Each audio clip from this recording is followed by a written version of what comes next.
We will begin this kōrero with this whakatauki or proverb. He koko ngā whare e kitea, he koko ngā ngākau e kore e kitea. The corners of a house are seen, the corners of the heart are unseen.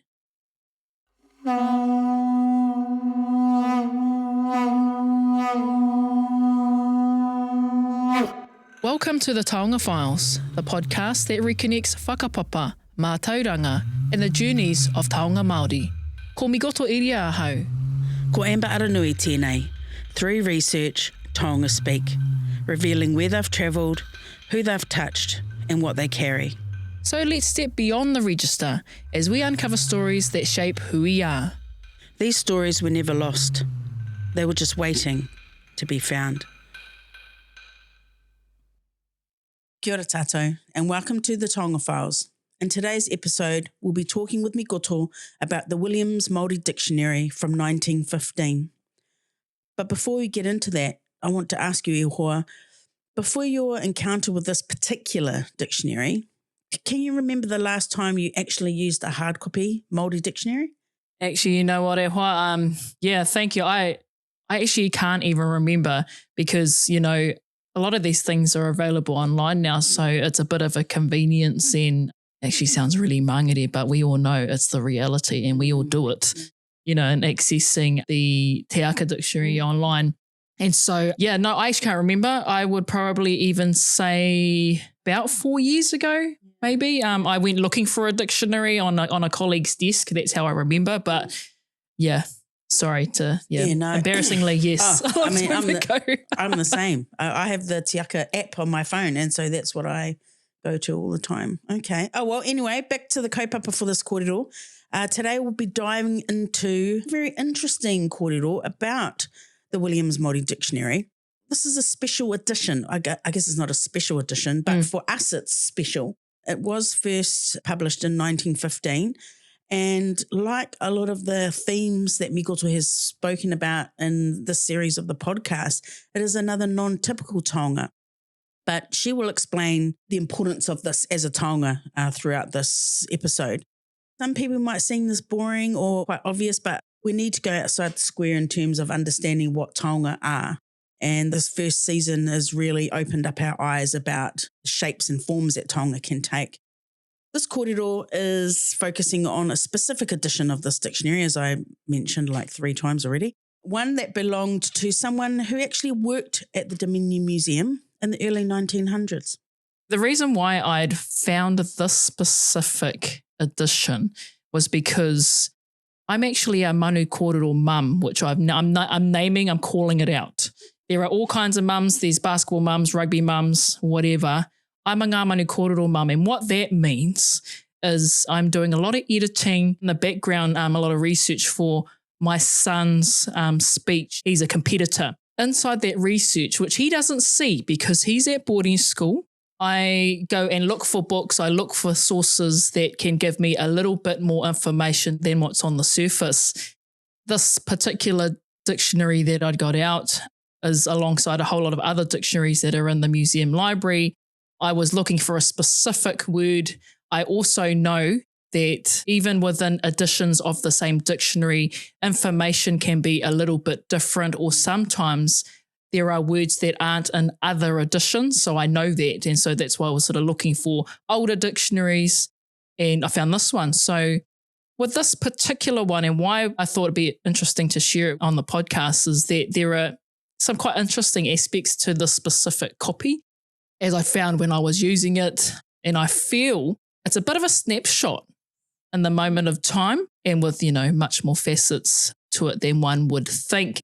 You know, in other episodes, we've talked about research is kind of happening all the time, right? And so I'm classing this as a type of research, even though I'm a Ngā Manu Korero mum. It's all research. It's all research. And I will not, you know, those people who know me know what school my son goes to and his name and all this kind of stuff. But the school that he's at are just reinstating their library after having it closed down, which sort of it didn't sit really well with me, which is why I was sort of making more of an effort in researching his kōrero to make sure that I was looking up everything, because their library's only just come, they're just bringing it back. Oh, wow. Okay, so having a little bit of an insight onto the importance of this particular dictionary, we're going to break this kōrero down into 3 main points. So let's start with the first one. I want you to tell us about this dictionary, Migoto. This specific copy in particular that you're holding in your hand right now. Give our listeners an idea about what we're looking at here. It's not very big. It's about maybe a fingerprint thick. You know, I mean, you said unassuming before. It's got nothing on the cover to suggest what it actually is. And something about it tells me that it's been well used because it's got a really, actually quite ugly, thick piece of duct tape. Duct tape on the spine. Like silvery grey gaffer tape. And I think it's just holding on for dear life. But the cover's kind of a fabric feel. And I think it's not uncommon of books of its time. You can see it's been in a few elements, been in the sun.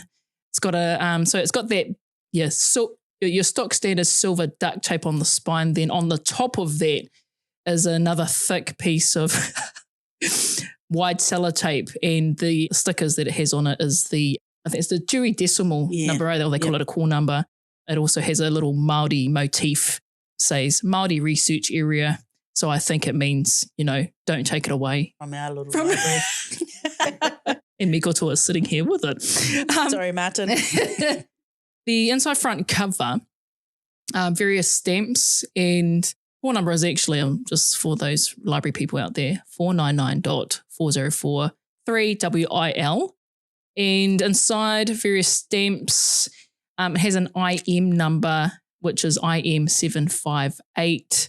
The 2 stamps inside, one says Hector Library, Museum of New Zealand, and then New Zealand again. And then the other stamp, it says Te Aka Matua, Te Papa Library, Museum of New Zealand, Te Papa Tongarewa. And in handwritten ink, it just says Māori with a tick next to it. So you can see that librarians and people who have looked after the library have gone through and tried to, make sure that when they're organising libraries, this is kind of the stuff that they do, making sure that this is property of the library. Staff shouldn't forget that. Museums, I guess, people don't really know is a lot of books as well, not just Taonga, not to diminish that. So I want to read out the title page and also the prefatory note. So the title page reads, A Dictionary of the New Zealand Language by the Right Reverend William Williams, DCL, Bishop of Waiapu, New Zealand, 4th edition, with numerous additions and corrections and introduction by the Venerable W.L. Williams B.A., Archdeacon of Waiapu, Whitcomb and Tombs Limited, Wellington, Christchurch, Dunedin, Melbourne and London, 1915. So that's the title page. The prefatory note, it reads, Williams' Dictionary of New Zealand Language has been for some time out of print. The present reprint of the Māori English portion of that work, in which the addenda have been incorporated and necessary corrections made, may be acceptable to students of the Māori language as a stopgap until the much larger edition, which has for some time been in preparation, shall have been published. That's exactly what it reads. Why I read out the prefatory note is that many of you listeners may or may not know the current Williams Dictionary, and the cover is actually a white cover with I think it's like a potoko manawa face that's got a green and yellow sort of design to it. You'll know as the Williams Dictionary, or we used to call it the Wiramu as well. The dictionary that I'm talking about today is sort of like the Koroua of the one that we've come to know, just to bring it into a bit of familiarity. The difference is in scale. So the one that I'm talking about is the size of my little palm, and the big current Wiramu dictionary is much bigger. It would be interesting, which I'm not going to do. It'll be interesting to do a bit of cross-reference to see what's there and what's not. It's a Māori to English dictionary only. A lot of our other dictionaries could also be both ways. So Māori, Bigs, Ngata's another one. Oh, Ngata does English to Māori, right? Yeah, it's only one way here. And whereas you've got Ryan Pa Ryan, he does both ways. So you do English to Māori, Māori to English, or the other way around. Just to wrap up this main point, I wanted to read the top of letter block A. Probably can hear me turning this pages. Here we go. So the top of letter block A, dictionary, New Zealand and English. So I'm just trying to make it very clear here. It doesn't say Māori and English. It says New Zealand and English. So this is being called New Zealand Language, Dictionary of the New Zealand Language. It doesn't say Māori, except the one today, yes, reads Dictionary of the Māori Language. So even though in the prefatory note it says reprint of the Māori to English portion of that work, yes, but interesting to note that it says New Zealand, the language of New Zealand. New Zealand. Yes. Yeah, well, some people could be taking that into account right now. Oh, absolutely. Okay, well, I'm interested actually in hearing about who the Williams were. Now, we know we have touched on the Williams Whānau in previous episodes, and I'm sure many of our listeners will have an understanding or some knowledge on who the Williams Whānau were. But, yeah, tell us about Mr. Williams himself, the person who helped create this dictionary. Yes, so I've always had a bit of familiarity as to who the Williams Whānau was, but I just want to make this absolutely clear. William Leonard Williams, so the W.L. Williams that I'm talking about with this small dictionary, shouldn't be mistaken for his father, who was the William Williams. And it's quite easy to make that mistake. William Leonard is also known as Leonard Williams, but I guess the only Leonard in the however many siblings that he had. I think he's a third of 9 siblings, so which is why it's quite easy to make that mistake because there's heaps of them. I'd mentioned in the previous episode that Mr. Edric Beetham Williams's estate had placed in 14 subsections of the AMP show Taonga contest. They obviously had a significant Taonga collection at the time. So I'm just seeding some kōrero here because this whānau is not a Māori whānau, but they've got a lot to do with culture, the reo, Taonga, and so forth. So that's quite interesting. I'm just putting that there. So Mr. Edric was William Leonard's nephew. So the dictionary guy that I'm talking about today is his uncle. Yeah, so just doing a little bit of a hononga here, connection. So there is so much kōrero pertaining to this whānau. They have been published over and over again. Really interesting whānau, as I just said earlier. But for this particular kōrero, I'm going to be focusing on William Leonard and this specific dictionary, the 1915 edition. But just quickly, Mr. William Williams, his father, so Leonard Williams' father, he was known to have a talent in the study of Māori language and led the Church Missionary Society, known as the CMS. And he led that society to translate the Bible into Māori and was very involved in the signing of the Te Tiriti o Waitangi in 1840. But because I'm not focusing on any of that, a lot of that stuff, actually, for more information, there's lots online, lots of publications, but also more specifically, there are the Williams family papers held at Auckland Museum, which we will leave a link in the show notes. So the whole Williams whānau were raised in and had played significant roles in the Anglican Church throughout the 1800s in Aotearoa. So William Leonard, his father, and William Leonard's son, Herbert, had all become bishops of Waiapu. So you've got 3 generations. Similarly with the Māori language, both father and son were scholars of the Māori language and both had translated the Bible.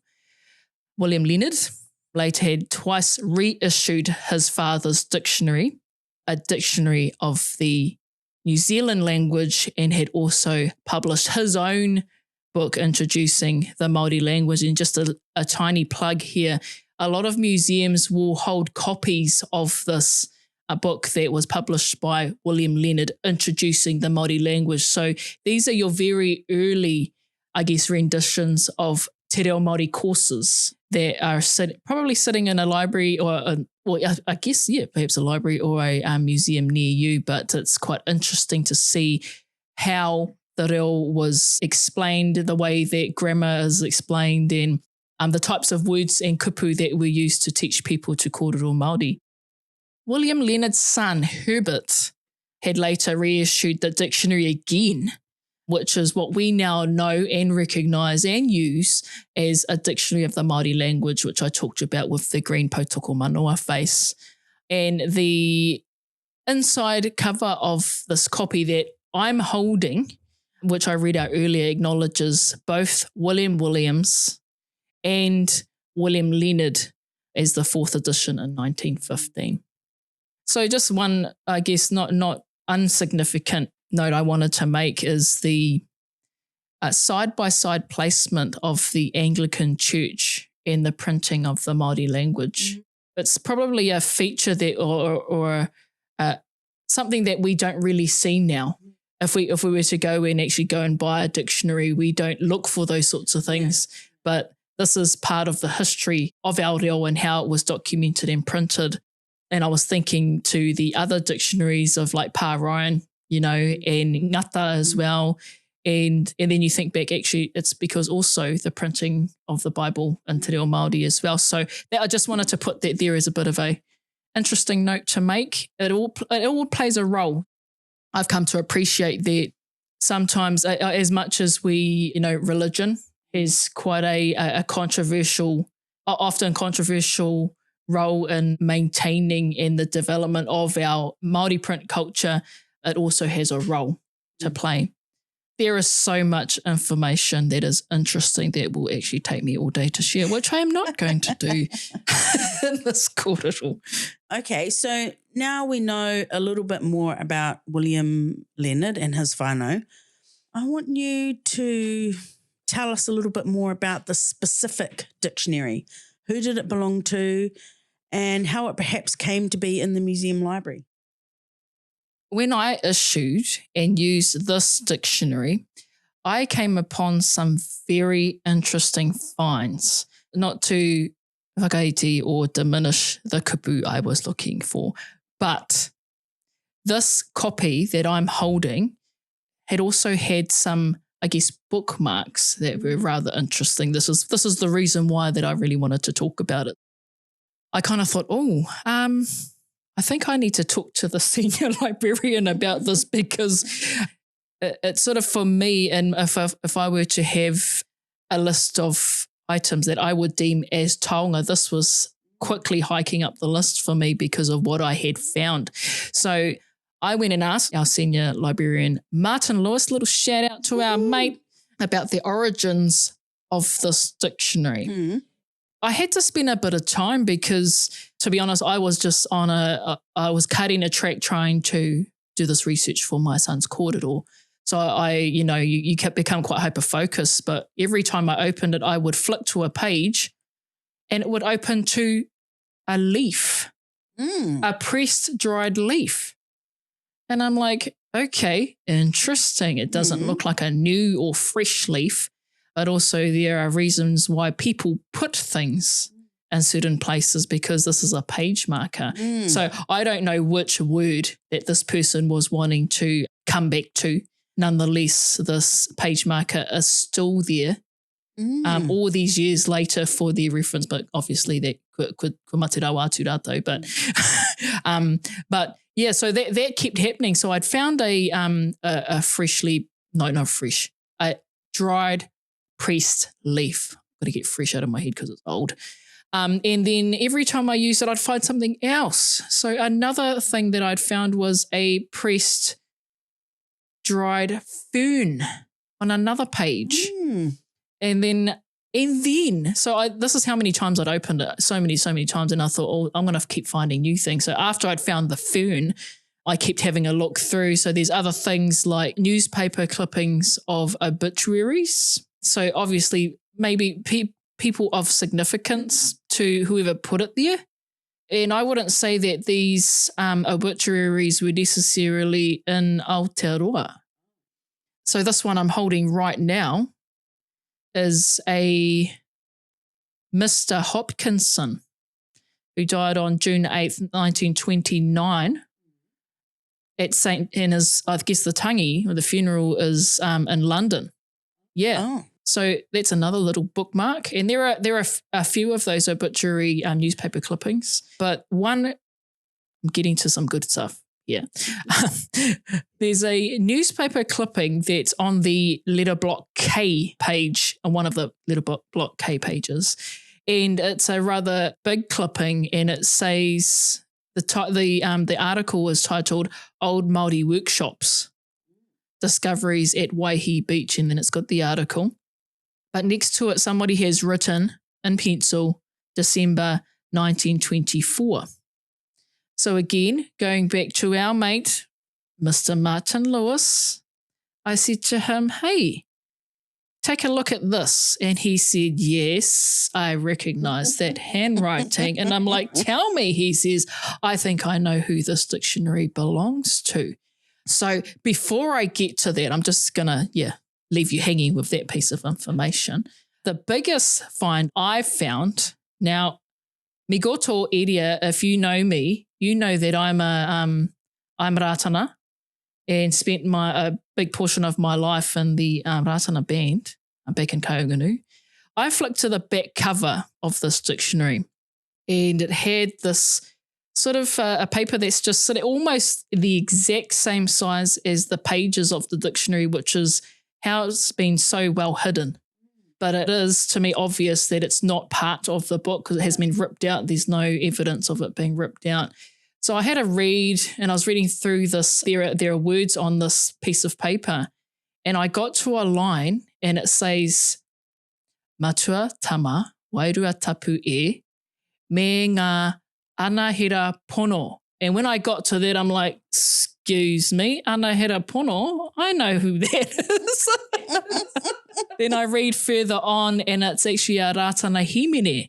And then I sort of took a look at the piece of paper itself, and it clearly is a separate piece of paper that may have been given out to share the words of the hymn. And so whoever, which we will say who this is soon, had perhaps attended an event that might have been a Ratana service, and the words to the hymn were handed out on this piece of paper, which this person has carefully preserved in the back of this dictionary. So I sort of felt at the time, oh my gosh, this is a tohu. This is a sign for me. Meant to find that dictionary. And so I looked up this exact Hīmene in our Ratana Blue Book. Those of you who are Ratana will know what I'm talking about. It is there, but with a different title. So this paper that was in the back of the dictionary, the title of the Hīmene is Te Oranga mō te iwi. And then it has 1, 2, 3, 4, 5 verses. The one in the blue Hīmene book is titled Te Iwi.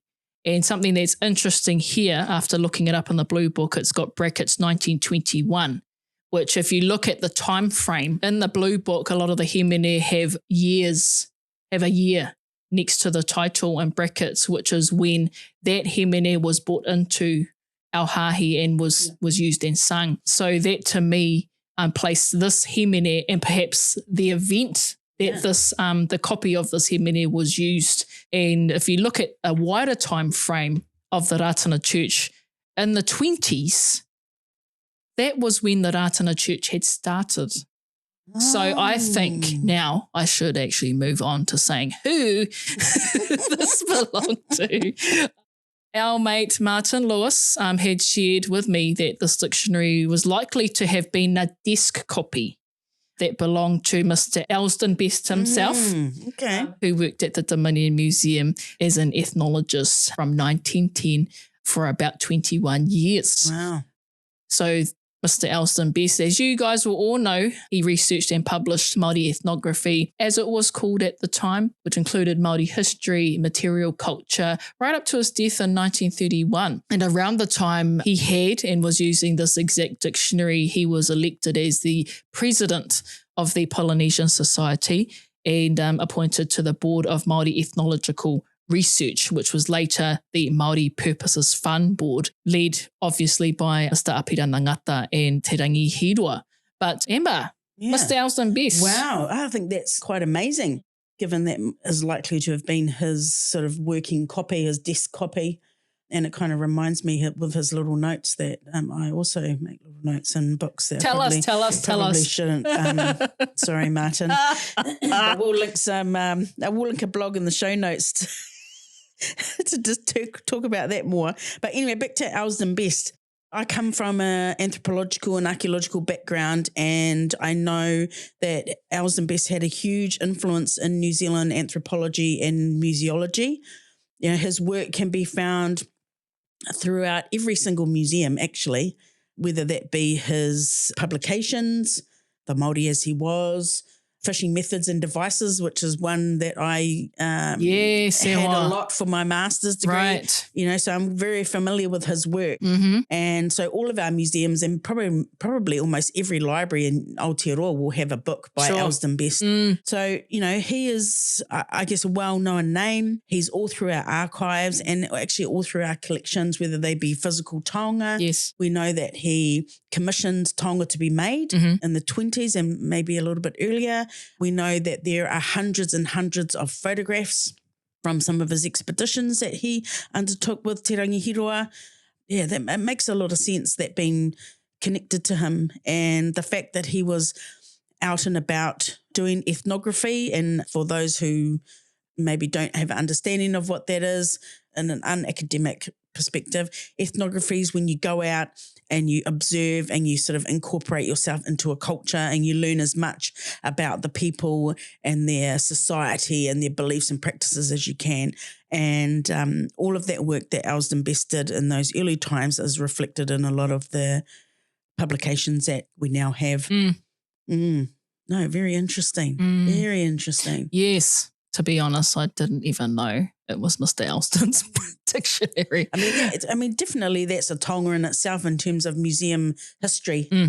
And yeah, I think that's amazing. He was well known for writing things in books too, wasn't he? Well, and this is why I think, you know, Amber talked about there's a blog that our friend Mr. Martin Lewis, you guys will know him. You will know him without meeting him up to this episode. He used to make notes in a lot of the publications where the information was deemed incorrect by him, and he would cross. He was pretty brutal. He too, was brutal, man, and he would cross stuff out. He would write a correcting te reo, and I guess it was later on when if it was republished, they could correct it and listen to him. But that's why Martin recognised the writing that was on that newspaper clipping in this, because of how much someone like Martin sees in these books. And this is why we want to share that blog with you, because I want to actually just explain why we were laughing before about Amber's post-it. So as researchers, and you guys will, if you're doing a lot of research and writing, there are things inside books that you want to come back to and you think, oh, I need that and I need to come back to it. And what do you put in there? Amber... Post-it notes. And, a lot of our librarians and archivists will be like, oh, no, please don't use adhesive. And then people will go to lengths using, dried leaves and newspaper clippings. And I've even seen bits of ripped up paper and what have you. But yeah, Amber, you will find, if you look up this blog that we've got on the show notes. It's called Please Don't Bite the Books. Please Don't Bite the Books. There's a photo in there of a large book with a very substantial amount of Post-it notes. And when I read this blog, I said to Amber, look at this photo, this person putting all these Post-it notes in there. She goes, look, oh yeah, that was me. It was hilarious because I had the book on my desk for ages, and then Martin goes, oh, somebody wants to borrow it. And I was like, okay, but you're not allowed to take the Post-it notes out because I'm still using it. And so that's when he took that photo.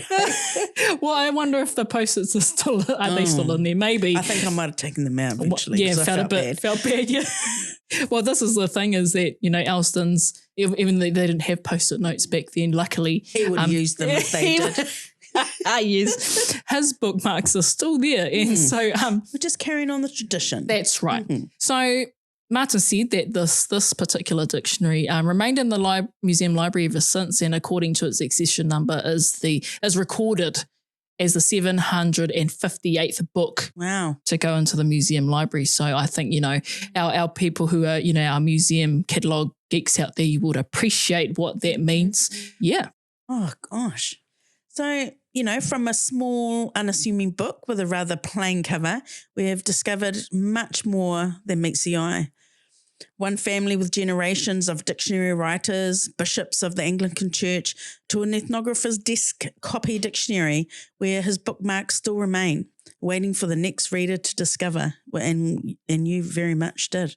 So what's the biggest takeaways from this discovery for you, Iho? So it's not too different, I guess, from what we've shared in previous episodes and briefs, and learning that research is actually happening all the time. I was surprised to find more than what I was looking for, of course, and that not everything is online. Now, this isn't definitely not an attack on our rangatahi, and I'm talking about the age group of my son. However, we're quite a device, digitally dependent generation of people. So I just want to say that everything is not online and everything is not as it seems. So this is a plug for our libraries, our research libraries. Man, go visit them, use them, spend time, be curious and ask, because I don't know, if I hadn't asked Martin, I would not have gone down this far, this track. And you'll be surprised where libraries are as well. They're not always just your public libraries, your National Library, the archives and your museums as well. A lot of museums, regional museums, have their own libraries as well. And just lastly, what a real privilege to be able to use Mr. Elsdon Best Dictionary. Tēnā koe koro. This episode, the Williams Māori Dictionary, is the last episode of this season, and I've been finding it very interesting. Oh, hey, funny, interesting. There's so much more to uncover in terms of colonial archives and a lot of taonga, a lot of kōrero that I guess sits there untouched. So I'm hoping that everything that we've discussed across this season is of inspiration to our listeners to go and be curious. We've only, excuse the pun, scratched the surface. If you know, you know. If you know, you know. Of the thousands and thousands of stories that Taonga hold, that we will try and bring just a small sample of those to you over the coming season. So I hope you've enjoyed this first season. It's a big learning curve for all of us in the Taonga Files, and it's been great. We're all learning and we're all getting better at this podcast thing. So I hope you will tune in to the next season. It's going to be very interesting, I can tell you that. You've been listening to the Taonga Files. Don't forget to follow or subscribe to the pod. If you'd like to support us directly, head to our Patreon page and join for the price of a very cheap coffee a month. And if you've enjoyed our pod, please rate and review us wherever you get your podcast fix. And we'll see you next season. Ka kite anō.